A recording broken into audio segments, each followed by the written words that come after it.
We're comparing the New Balance high cushioning 1080 V10 as well as your 880 V10.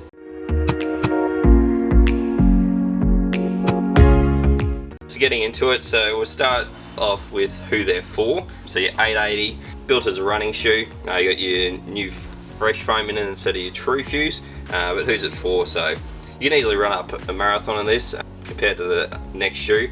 It's just not as built as a long distance runner as the 1080. But if you want a shoe that you can do easily everything in it, you want something at the gym, something to wear casually at a price point of 200, your 880 can definitely do that. So still very comfortable and just has a nice knit upper. Whereas your 1080, if you're doing that long mileage, you want something that's just, can use for recovery runs or even speed workouts. This is your shoe. Probably wouldn't recommend something like this for the gym, just because with the fresh foam they are using, and that just does compress quite a lot when you have a lot more load bearing on it. So it's basically just a strict kind of running shoe. You can easily do your 5Ks all the way up to your marathon in those. Same with the 880 though, but slightly a bit different, but we'll get into it. So they both do use that Fresh Foam X, so it's newly added into that 880 instead of using that true fuse. But the 1080 does have a lot higher stack height, and you can definitely feel that quite a bit of a difference between how much more cushioning and softness this has compared to your 880. So yeah, both are using that laser engraved fresh foam. New Balance's lightweight cushioning, quite responsive. You'd probably be expecting about that 800 Ks to 1000 Ks out of both of these shoes. So we'll go into the specs. So outsoles, quite similar. So you got your endurance rubber, so it's your carbon rubber by New Balance in just your high wear spots, so at your heel and just at your toe off. Then it's just air blown rubber all in between. So bit more cushion underneath that forefoot area, and just your higher abrasive in the high wear spots. They do have that fresh foam in the midsole. A lot bigger stack height underneath your 1080 compared to your 880. This is running with that 8mm drop, your 1080, and your 880 is running with that 10mm. With that rocker, I think the previous version of this did have a 10mm drop, but they've increased the bevel as well as the rocker, so they've just lowered the offset a bit. And with your knit uppers, both using that knit upper, this does have a detached tongue on the 880, whereas your 1080 is that booty fit, so it's a lot softer. It just is a better shoe when it comes to fitting overall. This is just quite a bit deeper. With that knit, it is a lot firmer on the foot, just holds quite a bit firmer, whereas this is a bit more forgiving over the whole shoe. And I'd probably say the 1080 is that bit more breathable, whereas this is quite a firm mesh and the holes aren't that big.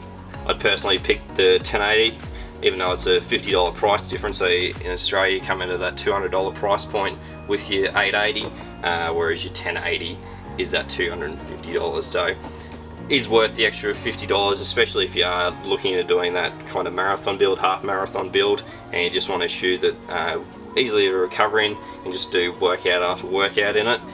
Something like your 1080 will work completely fine for that.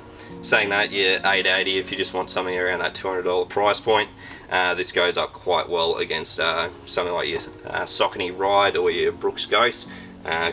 Two very comparable shoes. And with your 1080, goes up quite nicely against something like your Saucony Triumph or your Hoka Bondi. Yeah, I'd probably choose this over the Hoka Bondi, especially if you're looking for that rocker sole. Then the Saucony Triumph 17 is quite a bit softer underneath the foot compared to this guy, but this does just have that nice firm but responsive and also cushion. So it's kind of that, New Balance has just really hit the nail on the head when it comes to this fresh foam. It just hits all those three things you want in a shoe.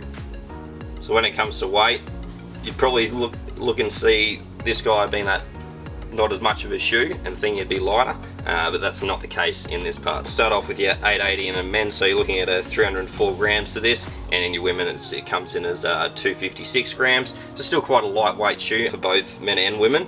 So anything kind of hovering around that 300 grams is quite light, especially when you compare it to something like Asics. Your 1080 is about 20 grams heavier in both. So your men's coming in at that 281 grams, as well as your women's coming in at that 238 grams. Especially for how much cushioning this has and just how it feels underneath your foot, and that just not having like a lead weight underneath your foot, this just feels great. and you can easily just keep backing up runs after runs. Your calves won't get fatigued with having too much weight underneath your foot. Anyways, if you want to learn more about either of these two shoes, we just did a first run in the 1080 version 10, and we did a review and comparisons to the 880 version 10 and the version 9. Both links will be in the description. If you've gained any knowledge, hit that like button. If you want to keep updated, hit the subscribe, and Josh will be back with the videos shortly. See ya. New Balance high cushioning. Nailed it.